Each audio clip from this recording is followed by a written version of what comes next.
Hi friends, my name is Chaitanya Pathak and welcome back to my YouTube channel. In this video, we are going to take a look at the squad which selectors have announced for the third and fourth test of the Border Gavaskar series, which is currently taking place in India. Mind you, the third test match is going to take place in Indore from 1st to 5th March, and the fourth test match is going to take place at the Narendra Modi Stadium in Ahmedabad from March 9 to March 13th. The occasion will be graced by the prime ministers of both the countries, so that is going to be an epic event. But let's look at the squad which the selectors have announced. No surprises. In captaincy, Rohit Sharma is going to captain the team. KL Rahul has been retained in the squad, but one big difference is that the selectors have sent out a clear message to KL Rahul about his batting form, because he has been removed from vice captaincy. In the press release, there was no mention of KL Rahul as a vice captain, and afterwards, BCCI sources confirmed that KL Rahul has been dropped as the vice captain. This comes as his punishment for not performing up to expectations. If you remember, a year and a half back, Ajinkya Rahane, who was also going through a torrid time after the series against Australia, was first dropped as a vice captain for the home series against England. Unfortunately, he couldn't regain that touch in that series, and in the South Africa series, along with Cheteshwar Pujara, they didn't perform as per expectations, and both were dropped. Although Cheteshwar Pujara later set the county scene on fire and made a terrific comeback, Ajinkya Rahane unfortunately has been unable to do so. So that is the standard tactic by the BCCI. If the vice captain is not performing, first of all, they remove him from that post. No official vice captain has been named. So in this instance, I will tell you, if unfortunately Rohit Sharma gets injured, or while fielding he has to nurse, for example, while fielding he gets injured, or the ball just splits its web, or something of a minor injury of sort, then on field Cheteshwar Pujara will take over as the captain of the Indian team. So keep that in mind. In case Rohit Sharma unfortunately gets injured, Cheteshwar Pujara is going to lead the side, as the BCCI doesn't consider Ravichandran Ashwin for leadership positions, and as we know that Virat has relinquished captaincy from all formats since the past year. So remember, Pujara is the unofficial vice captain, though he is not named. Cheteshwar Pujara is going to come in at number 3. Shubman Gill has also been named in the squad. I've made a video, you can check it out, between the debate that is currently the hot topic in Indian cricket. Should KL Rahul play the third test on March 1 in Indore, or should Shubman Gill be given a long rope and it is time for KL Rahul to take a break? So I think I made my opinion clear in that video that KL Rahul should be back for one more test. He is a class player, and once he comes in form, he has the ability to turn around the game for India single-handedly in a single session. So he needs to be persisted with for just 2 innings, and the team management, that is the batting coach Vikram Rathore, head coach Rahul Dravid, and captain Rohit Sharma, has been steadfast in backing several players. Which is in complete contrast to the chopping and changing that used to happen when Virat and Ravi Shastri were at the helm. But that is a different topic of discussion. We'll not go into there. Virat Kohli has been named. Unfortunately, he was given out by a horrendous decision by Nitin Menon on 44. Clearly, ball first hit the bat and then hit the pad. He was disgusted by that decision in Delhi, and hopefully Virat has a tremendous record at Indore.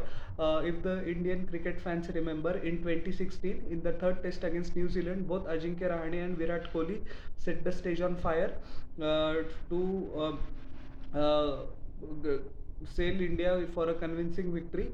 Virat actually scored a double hundred in that game. So a lot of fond memories for Virat at this ground. He has a couple of hundreds at the ODI, in the ODI format as well. So Indore has been happy hunting ground for Virat, and hopefully this is the ground where where he will just break the drought of his test match century, which has been going along for 3 years now. So that is quite a time for a class of Virat's caliber, for a batsman of Virat's caliber. Hopefully he breaks the century drought in Indore. KS Bharat will going to be the wicket keeper. Ishan Kashin is going to be the second choice wicket keeper.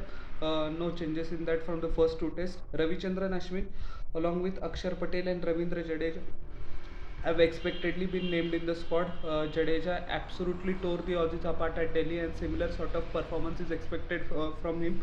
Akshar Patel also done brilliantly well with the bat. His batting has improved leaps and bounds in the since the last 1.5 years, especially since he started working with Ricky Ponting at Delhi Capitals. So that Akshar Patel is making him indispensable part of the playing 11. Ravichandran Ashwin, as we know, class bowler, the second fastest in history of Test cricket to reach 450 Test wickets. So all is good in the spin department. Kuldeep Yadav is going to be on the sidelines. Unfortunately, if one of the three gets injured or due to team combination, the team management decides that they won't play any of the three, but that is not going to happen. But Kuldeep Yadav is more than an able backup. In the fast bowling department, Jaydev Unadkat has been named. Recently led Saurashtra to the Ranji Trophy title, so his confidence is sky high. Umesh Yadav is always there and there about along the fringes. He has bowled wonderfully well in Indian conditions whenever he has got opportunity, as well as abroad, so he deserves this place in the squad. Mohammad Siraj and Mohammad Shami are going to be the bowlers who are going to represent India in the third test as well. I don't see any change in that barring any injury.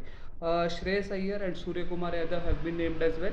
Surya Kumar Yadav will perhaps play if Shreyas Iyer's fitness is dodgy, but fortunately he recovered in the second test, and there was ample time between the second and third test, especially after the Delhi test got over on the third day itself. So 2 extra days and lots of rest days in between. So in all likelihood, Shreyas Iyer will take part in the third test as well. So all in all, a perfect balance of spin and pace bowling as well.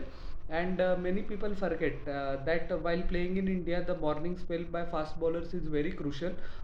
Fast bowlers fly under the radar in India. That's what Mohammad Shami said in the press conference during the Delhi test. Before the start of the Delhi test, I beg your pardon, that fast bowlers do play an important role in India, and it will be foolish to write them off. They have done exactly that, as we know that Siraj bowls his heart out every time. Mohammad Shami's seam presentation is world class and second to none, both proven performers over the last 12 months. So all in all, it is shaping to be a great end to the series, and I predict, with all due respect to Australia, India is going to win the third test in Indore as well. But I expect Australia to put up a good fight.